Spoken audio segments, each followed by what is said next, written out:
अब अगला टॉपिक आता है, वो आता है निर्वाचन, और इसी को लेकर हाल ही में काफ़ी विवाद भी है और चर्चा का विषय भी है। विवाद इस बात को लेकर है क्योंकि कई पार्टी के विधायकों ने उन्होंने चुनाव के पहले ही दूसरी पार्टियों का दामन थाम लिया। तो फिर चुनाव का क्या मामला है और कैसे यहाँ पर क्या चीज़ें होती हैं, उस चीज़ को अगर हम यहाँ समझें तो पहली चीज़, ये जो चुनाव होता है, राज्यसभा का जो चुनाव होता है, निर्वाचन होता है, इस निर्वाचन का प्रावधान जो है वो भारतीय संविधान में एक अनुच्छेद है 84। तो भारतीय संविधान में एक अनुच्छेद है, उस अनुच्छेद का नाम है 84। इस अनुच्छेद 84 के अंतर्गत राज्यसभा के निर्वाचन पर चर्चा की गई है। ये बताया गया है कि राज्यसभा के कमरे के चुनाव का कैसे क्या प्रोसेस होगा। इस राज्यसभा के कमरे के जब भी चुनाव होता है, जैसे अगर हम बात करें तो हमारी अपनी ये संसद है, और इस संसद में दो कमरे होते हैं, एक को लोकसभा कहते हैं और एक को क्या कहते हैं, राज्यसभा। लोकसभा के कमरे का अगर चुनाव होता है तो इसके चुनाव में जो जनप्रतिनिधि होते हैं या इसके चुनाव में देश का जो वयस्क नागरिक होता है, ये वयस्क नागरिक अपने मत का प्रयोग करता है। और वयस्क नागरिक उनको कहा जाता है जिनकी उम्र कितनी होती है, 18 वर्ष होती है। वहीं इसके चुनाव में ईवीएम का प्रयोग किया जाता है। वहीं अगर राज्यसभा के चुनाव को अगर देखा जाए, वहीं लोकसभा का चुनाव जो होता है वो प्रत्यक्ष रूप से होता है, अर्थात लोकसभा के चुनाव में वयस्क नागरिक होते हैं, इसके चुनाव में ईवीएम का प्रयोग होता है, और इसका जो चुनाव होता है वो प्रत्यक्ष रूप से होता है। तो वही सारी बातें होती हैं कि आखिर राज्यसभा में ऐसा क्या होता होगा, बिल्कुल सेम प्रोसेस अपनाया जाता या कोई दूसरा परिवर्तन होता है। तो आइए इन चीज़ों पर फोकस डालते हैं। पहली चीज़ तो ये है कि राज्यसभा का जो चुनाव होता है, ये जो राज्यसभा का चुनाव होता है, इसके चुनाव में राज्यों में एवं संघ शासित प्रदेशों में, राज्य और संघ शासित प्रदेश दोनों, राज्य और संघ शासित प्रदेशों में विधानसभा के, किस सभा के, विधानसभा के जो निर्वाचित सदस्य होते हैं ये अपनी मत का प्रयोग करते हैं। यहाँ पे हमें ये याद रखना है कि जब कभी भी इस राज्यसभा के कमरे का चुनाव होगा तो इसके चुनाव में विधानसभा के निर्वाचित सदस्य ही अपने मत का प्रयोग करेंगे। निर्वाचित का मतलब ये हुआ कि ऐसे एमएलए जो जनता के द्वारा चुने गए हैं, अर्थात जहां लोकसभा के चुनाव में जनता डायरेक्ट अपने मत का प्रयोग करती है, वहीं राज्यसभा के चुनाव में जनता डायरेक्ट अपने मत का प्रयोग नहीं करती है, बल्कि जनता के द्वारा चुने गए प्रतिनिधि राज्यसभा के चुनाव में अपने मत का प्रयोग करते हैं। अर्थात इस चुनाव में जनता जो होती है वो अप्रत्यक्ष रूप से होती है, इसीलिए कहते हैं कि राज्यसभा का जो चुनाव होता है वो अप्रत्यक्ष रूप से होता है। किस रूप से होता है, अप्रत्यक्ष रूप से होता है, इसलिए कहते हैं राज्यसभा का चुनाव होता है अप्रत्यक्ष रूप से। वहीं तीसरी चीज, लोकसभा के चुनाव में ईवीएम मशीन का प्रयोग किया जाता है, वहीं राज्यसभा के चुनाव में बैलेट पेपर पर चुनाव होता है। अर्थात राज्यसभा के चुनाव में ईवीएम मशीन का प्रयोग नहीं करते हैं। यहाँ पे ये दो चीज़ें याद रखना है कि राज्यसभा के चुनाव में विधानसभा के निर्वाचित सदस्य अपने मत का प्रयोग करते हैं, और वहीं इनका चुनाव होता है किस रूप में, अप्रत्यक्ष रूप में होता है। और ये विधानसभा की सीटें अगर संघ शासित प्रदेशों में भी हैं तो वहाँ के भी विधानसभा के निर्वाचित सदस्य अपने मत का प्रयोग कर सकते हैं। अर्थात दिल्ली और पौंडीचेरी के विधानसभा के निर्वाचित सदस्य भी राज्यसभा के चुनाव में अपने मत का प्रयोग कर सकते हैं। इसमें हारा हुआ उम्मीदवार अपने मत का प्रयोग नहीं करेगा। निर्वाचित का मतलब ही यही हुआ कि जो उस चुनाव को जीत कर आया हो वही अपने मत का प्रयोग कर सकता है। तो ये निर्वाचित हो गए। 84 में प्रावधान है, अप्रत्यक्ष मत है, बैलेट पेपर का प्रयोग किया जाता है, और राज्यसभा का चुनाव लड़ने के लिए जो व्यक्ति उम्मीदवार हो उसके कम से कम 10 लोगों का समर्थन होना चाहिए कि हाँ, इस व्यक्ति को हम लोग राज्यसभा के सदस्य के रूप में चुन रहे हैं, या पार्टी अपनी तरफ से इस व्यक्ति को उम्मीदवार बनाया गया है राज्यसभा के लिए। तो 10 लोगों का अपना समर्थन होना चाहिए। और जिस चीज़ को लेकर मामला है कि चुनाव कैसे क्या होता है, उस चुनाव को अगर हम लोग समझने का थोड़ा सा प्रयास करें तो यहाँ पर अगर हम लोग देखें इस तरफ, एक छोटा सा उदाहरण अगर हम ले और आपको समझाएं कि राज्यसभा का निर्वाचन होता कैसे है, और यही सबसे मेन है दोस्तों, राज्यसभा का निर्वाचन, राज्यसभा के सदस्यों का निर्वाचन। तो कैसे निर्वाचन होता है, यहाँ पर अगर देखा जाए तो मान लीजिए कि अगर कोई उदाहरण लेकर समझाया जाए, उस चीज़ को हम समझते हैं, तो राज्यसभा के निर्वाचन के लिए सबसे पहले एक होना चाहिए न्यूनतम कोटा। यहाँ पे जो लिखा गया है ना एकल संक्रमणी, ये एकल संक्रमणी का मतलब ही ये हुआ कि न्यूनतम कोटे के बेस पर ही चुनाव होगा। जैसे आमतौर पर अगर चुनाव देखा जाए, प्रधानी का चुनाव हो या विधायकी का चुनाव हो या सांसदीय का चुनाव हो, अगर किसी को 50 वोट मिले और किसी को 51 वोट मिले तो जीत 51 वाले की मानी जाएगी।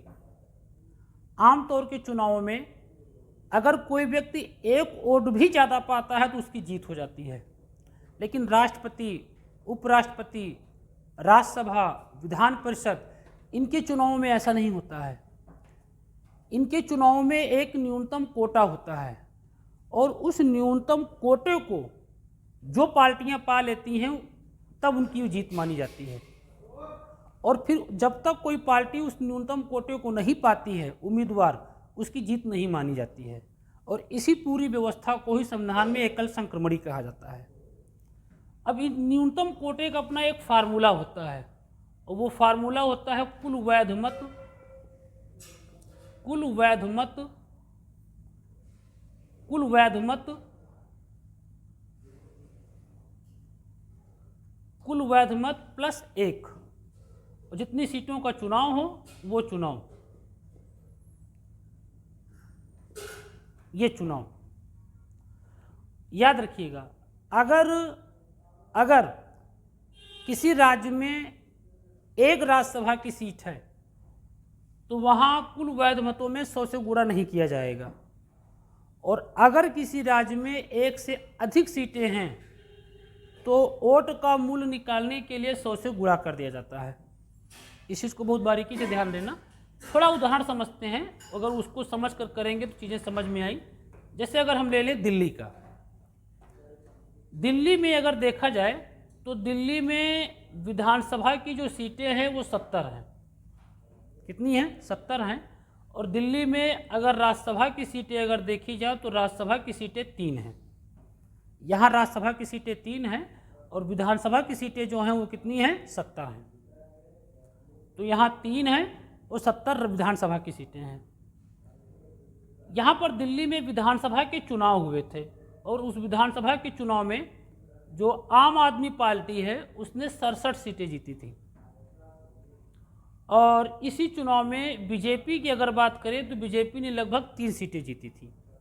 मतलब एक तरफ से अन्य पार्टियां पूरी तरह से साफ हो गई, बीजेपी के केवल 3 उम्मीदवार जीते, एक तरफ से हम कह सकते हैं कि आम आदमी पार्टी की जीत हुई। अब इसी को थोड़ा फॉर्मेट से समझते हैं। यहाँ पे अगर हम कुल इस फार्मूले में अगर इन चीज़ों को रखें तो यहाँ पर कुल वैध मत का मतलब हो ये सीटें, ये 70 सीटें हो गई। और 70 सीटों में कितनी सीटों का चुनाव होना है? 3, और ये प्लस 1, और क्योंकि सीटें 1 से अधिक हैं तो इसमें कर देंगे 100 से क्या? गुणा। और अगर इस प्रकार करेंगे तो ये आएगा 7000 और 3 1 ये आएगा 4, और इसको अगर काटेंगे तो ये आएगा लगभग 1750। ये वैध मत है 1750। अर्थात जो उम्मीदवार इतने मतों को प्राप्त करेगा उसकी जीत होगी। मतलब अगर आपको ये एक सीट के लिए है, अगर आपको राज्यसभा की दिल्ली की एक सीट जीतनी है तो आपको 1750 मत पाने होंगे। एक सीट का 1750 है, अगर आप 3 सीट का निकालेंगे तो सीधी सी बात हो गई, 3 × 5 = 15, 3 × 7 = 21, 1 = 22 और 3 × 1 = 3, 2 = 5, 5250। अर्थात जिस पार्टी के पास 5250 वैध मत होंगे उसी पार्टी की तीनों सीट जीतेंगी, तीनों सीट वो पार्टी जीत जाएगी। अब इसको थोड़ा फॉर्मेट में समझते हैं और इसको अगर ऐसे समझें कि मान लीजिए कि दिल्ली में चुनाव होने हैं राज्यसभा के, और उससे पहले हम देखते हैं विधानसभा के चुनाव। तो दिल्ली में विधानसभा की सीटें कितनी हैं? 70 हैं। मान लीजिए कि कोई ए पार्टी है, कोई भी ए पार्टी है, ए पार्टी को सीटें मिल जाती हैं 40। विधानसभा की सीटें कितनी मिली? 40 मिली। और यहाँ पर कोई बी पार्टी है, और बी पार्टी को सीटें मिल जाती है कितनी, 20, विधानसभा की 20 सीटें। और ऐसी स्थिति में कोई सी पार्टी है, इसको मिल जाती है 10 सीटें, तो 40, 20, 60, 10, 70 सीटें हो गई। अब सीधी सी बात है कि ये 40 हैं, ठीक है, तो जो 40 सीटें हैं, अब इन 40 सीटों को 100 से कर देंगे गुणा, एक एक उम्मीदवार निकालने के लिए, तो ये कितना आ जाएगा, 4000। कितना आ जाएगा, 4000, क्योंकि एक से अधिक सीटें हैं तो इसीलिए 100 से गुणा होगा। ये 20 सीटें पाया है तो इसमें 100 से गुणा करेंगे तो ये हो जाएगा 2000, ये 2000। ये 10 सीटें हैं तो इसमें भी 100 से गुणा करेंगे तो ये हो जाएगा 1000। अर्थात ए पार्टी के पास जो कुल वैध मत आया है वो आया है 4000। कितना आया है, 4000। बी पार्टी के पास जो वैध मत आया है वो आया है 2000, और सी पार्टी के पास जो वैध मत आया है वो आया है कितना, 1000। अब हमने आपको बताया है कि अगर आपको एक सीट जीतनी है दिल्ली में राज्यसभा की तो आपको 1750 वैध मत मिलने चाहिए। कितने, 1750। ऐसी स्थिति में ए पार्टी को वैध मत मिले कितने हैं, 4000। एक सीट के लिए 1750, तो सीधी सी बात है कि 2 सीटों के लिए कितना हो जाएगा, 3500। और ए पार्टी वाला पाया कितने हैं, 4000। कितने पाया है, 4000। इसका मतलब है कि जो ए पार्टी के पास हो जाएंगी राज्यसभा की कितनी सीटें, 2 सीटें। ए पार्टी राज्यसभा की 2 सीटें जीत जाएगा इस दिल्ली के अंतर्गत, इसलिए क्योंकि इसके पास जो वैध मत हैं वो कितने हैं, 4000। अच्छा, अगर सी को देखें तो सी के पास वैध मत कितने हैं, 1000। अगर आपको एक सीट भी निकालनी है राज्यसभा की तो वैध मत होने कितने चाहिए, 1750। अर्थात सी किसी भी स्थिति में राज्यसभा की एक भी सीट नहीं जीत सकता है। ऐसी स्थिति में जो 20 सीटें पाया है कौन, बी, और इसके पास वैध मत कितने हैं, 2000। ऐसी स्थिति में इसके पास सीटें कितनी होंगी, 1, क्योंकि एक सीट के लिए कितना चाहिए, 1750, और इसके पास हैं कितने, 2000। तो 2 जीत गया कौन, ए, और 1 जीत गया कौन, बी, और इस प्रकार से दिल्ली की ये 3 राज्यसभा की क्या हो गई, सीटों का हो गया चुनाव। इसीलिए कभी आप देखिए जब किसी राज्य में विधानसभा का चुनाव होता है तो पार्टियां जो भी होती है, सत्ता पक्ष विपक्ष जो भी पार्टियां होती हैं, वो उस चुनाव को जीतने में पूरी मेहनत कर देती हैं। मुख्यमंत्री, कैबिनेट मंत्री, सारे मंत्री चुनाव में उतर आते हैं प्रचार करने के लिए। इसलिए क्योंकि अगर पार्टियां विधानसभा का चुनाव नहीं जीतेंगी तो सीधी सी बात है कि उस पार्टी का राज्यसभा में बहुमत नहीं होगा, और केवल अकेले आप लोकसभा में बहुमत प्राप्त कर लें, भले ही प्राप्त कर लें, अगर राज्यसभा में आपके पास बहुमत नहीं है तो आपको कई समस्याओं का सामना करना पड़ जाएगा। इसीलिए जिस पार्टी की सत्ता केंद्र में होती है उसकी ये पूरी कोशिश रहती है कि हमें राज्यों की विधानसभा का भी चुनाव जीतना है, क्योंकि जब वो राज्यों की विधानसभा के चुनाव जीत जाते हैं तो वही लोग ही राज्यसभा के चुनाव में अपने मत का प्रयोग करते हैं, और जब वो वहाँ सीटें जीते रहेंगे तो सीधी सी बात है कि उन्हें उस राज्यसभा के चुनाव को जीतने में किसी भी प्रकार की कोई दिक्कत नहीं होगी। इसीलिए किसी राज्य में चुनाव होता है तो कि पूरी की पूरी सरकार उस चुनाव में प्रचार प्रसार करने के लिए उतर आती है। मोदी जी की भी रैली होती है, योगी जी की भी रैली होती है, अखिलेश जी की भी रैली होती है, राहुल जी की भी रैली होती है, मायावती जी की भी रैली होती है, सबकी रैलियां होने लगती हैं। ये होता है। अब यहाँ पे अगर आप समझिए, एकल संक्रमणी चुनाव में एक सिस्टम और होता है। इसमें एक चीज़ हमें ये याद रखना है, मुझे ये पहले बता देना चाहिए था कि इसमें जब कोई व्यक्ति मतदान करने जाता है विधानसभा का सदस्य, तो वो वोट एक ही बार देता है, लेकिन वो वोट एक बार में एक से अधिक उम्मीदवारों को देता है। मान लीजिए कि अगर राज्यसभा के चुनाव में 5 उम्मीदवार उतरे हों, कितने, 5। अगर मान लो कि मैं विधानसभा का निर्वाचित सदस्य हूं और मुझे वोट देने जाना है तो मैं एक ही बार वोट दूंगा, लेकिन मैं इन 5 लोगों को वोट दूंगा, 5 लोगों को वोट दूंगा। पर्चे में उम्मीदवारों के नाम लिखे होते हैं, उनके सामने उनके नंबर लिखने होते हैं। अब जब मैं वोट देने जाऊंगा तो मैं 5 लोगों को वोट दूंगा, लेकिन मैं प्राथमिकता के आधार पर दूंगा। मैं 5 में से किसी को पहले 1 नंबर देना चाहूँगा। अगर मैंने किसी को 1 नंबर दिया, मैंने किसी के नाम के आगे अगर मैंने 1 नंबर लिख दिया, इसका मतलब ये हुआ कि मेरी पहली प्राथमिकता चिंटू था। मान लो एक उम्मीदवार चिंटू है, दूसरा उम्मीदवार सन्नाटा है, तीसरा उम्मीदवार जब्बा है, चौथा उम्मीदवार कल्लू है और 5वां उम्मीदवार बिटाना है। महिला सशक्तिकरण पर भी जोर दिया जाएगा। तो बिटाना भी हैं, कल्लू भी हैं, जब्बा भी हैं, सन्नाटा भी हैं और चिंटू भी हैं। और मान लो कि मुझे वोट देना है, तो मैं चिंटू के सामने अगर मैं 1 नंबर लिख रहा हूँ, इसका मतलब ये हुआ कि मेरी पहली प्राथमिकता चिंटू है।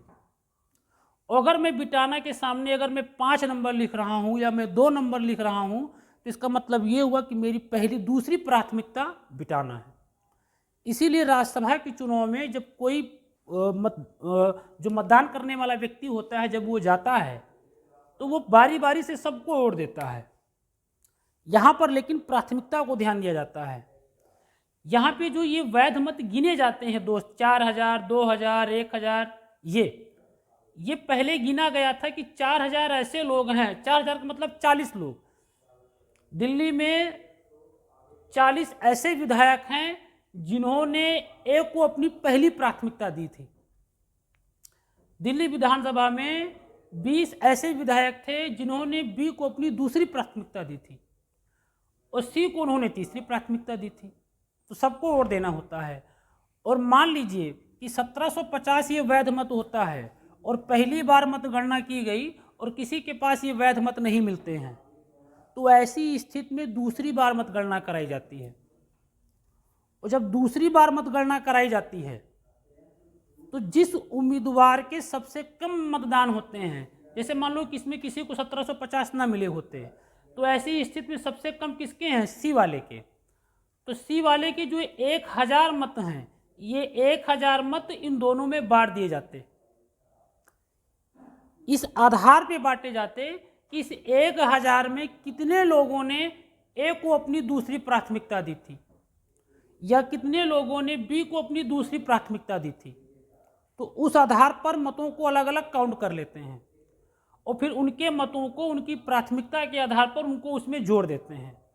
और जैसे ही जोड़ देते हैं, ये जो वैध मत होता है ये हासिल हो जाता है और चुनाव संपन्न हो जाता है। अगर फिर भी ये नहीं होता है तो ये प्रक्रिया तब तक चलती रहती है जब तक वैध मत हमें हासिल नहीं हो जाते हैं। ये किसी प्रीलिम्स परीक्षा में नहीं पूछा जाता है, लेकिन इंटरव्यू के बेस पर ये सारी चीज़ें हम लोगों से पूछ सकते हैं, या जिस हिसाब से डिबेट चल रही है उस हिसाब से अगर आपको चीज़ों की समझ है तो आप अपनी बातों को रख सकते हैं। वरना एक से एक महारथी हैं। ज्ञानी कई प्रकार के होते हैं। एक ऐसा ज्ञानी है जो चाय और पान की दुकानों पे उसने इतिहास और संविधान भूगोल को पढ़ रखा है, उसे संविधान में कुछ भी नहीं पता है, लेकिन वो अलग अलग सोशल मीडिया के माध्यम से, प्लेटफॉर्म के माध्यम से गलत जानकारियाँ इकट्ठा करता है और अपने ज्ञान को प्रसारित करता रहता है। तो इन लोगों से हम लोगों को बचना है। चीज़ों का ज्ञान होना बहुत ज़रूरी है। समझ हमें होनी चाहिए कि क्या सही है और क्या गलत है, और उसी के आधार पर हमारा अपना निर्णय होना चाहिए। तो ये इनके चुनाव का अपना ये प्रोसेस होता है राज्यसभा के चुनावों का, क्योंकि हाल ही में चर्चा का विषय बना हुआ है। अगले वीडियो में हम आपको बताएंगे कि इसी राज्यसभा के चुनाव में एक शब्द बड़ा चर्चा का विषय बना हुआ था और वो शब्द था क्रॉस वोटिंग। क्या होती है क्रॉस वोटिंग और कैसे इसकी क्या शुरुआत हुई, कहाँ तक ये सही है और कहाँ तक ये गलत है, सुप्रीम कोर्ट के अपने क्या आदेश हैं, निर्वाचन आयोग के अपने क्या आदेश हैं, ये सारे सिस्टम होते हैं। इसी राज्यसभा के चुनाव में एक व्यवस्था ये भी होती है, जैसे मान लीजिए कि मुझे वोट देने जाना है और मुझे इन लोगों को वोट देना है, तो हर पार्टी ने अपना एक लीडर उतार रखा होगा। उस पार्टी का प्रतिनिधि उसी चुनाव के आसपास खड़ा रहता है, एक प्रतिनिधि खड़ा रहता है कोई। जब मैं वोट देने जाऊंगा तो मेरा ये काम बनता है कि मैं उस प्रतिनिधि को ये दिखाना चाहूँगा कि देखिए हमने अपने ही प्रतिनिधि को हम वोट देने जा रहे हैं। इस बात को लेकर थोड़ा विवाद हुआ, क्योंकि ये माना गया कि चुनाव तो एक प्रकार का गुप्त मतदान है, तो ये यहाँ पर दिखाया क्यों जाता है। फिर इस पर मामले आए और कहा गया कि नहीं, इसमें प्रतिनिधि को दिखाना ज़रूरी है, क्योंकि चुनाव के पहले पार्टी का जो हाईकमान होता है वो विहिप जारी करता है, उस हाईकमान जो होता है वो विहिप जारी करता है और उस विहिप के दिशा निर्देशों को फॉलो करना पड़ता है। फिर अगर कोई व्यक्ति उस विहिप के अपोजिट काम करता है तो उसकी सदस्यता निलंबित हो सकती है, उसे विधायकी के पद से हटाया जा सकता है, या इसी में ढेर सारे प्रश्न हैं कि कैसे क्या मामला है। इस पर एक अलग वीडियो बनेगा और उस अलग वीडियो में हम इन सारी चीज़ों से आपको अवगत कराएंगे। तो क्रॉस वोटिंग को लेकर एक वीडियो बनेगा और एक वीडियो बहुत जल्द लोकपाल को लेकर बनने वाला है, क्योंकि हाल ही में केंद्र सरकार के द्वारा लोकपाल की क्या की गई है, नियुक्ति की गई है। क्या है लोकपाल, कैसे क्या प्रावधान है, कहाँ से इसकी शुरुआत हुई, तो इन चीज़ों पर हम लोग चर्चाएं करेंगे। उम्मीद करते हैं कि ये वीडियो आपको पसंद आया होगा। आप सभी लोगों से ये रिक्वेस्ट है, इस वीडियो को लाइक करें और इसे ज़्यादा से ज़्यादा शेयर करें ताकि उन लोगों तक भी ये वीडियो पहुंच सके जो लोग इन सारी बातों से क्या है, अनभिज्ञ हैं। और हम ये भी उम्मीद करते हैं कि आगामी परीक्षाओं में अगर यहाँ से कोई एक प्रश्न पूछा जाता है तो वो प्रश्न हम लोगों से गलत ना होने पाए। तो आज की मुलाकात इसी एपिसोड तक, बाकी मुलाकात next episode. Okay, thank you class. जय हिंद, जय भारत।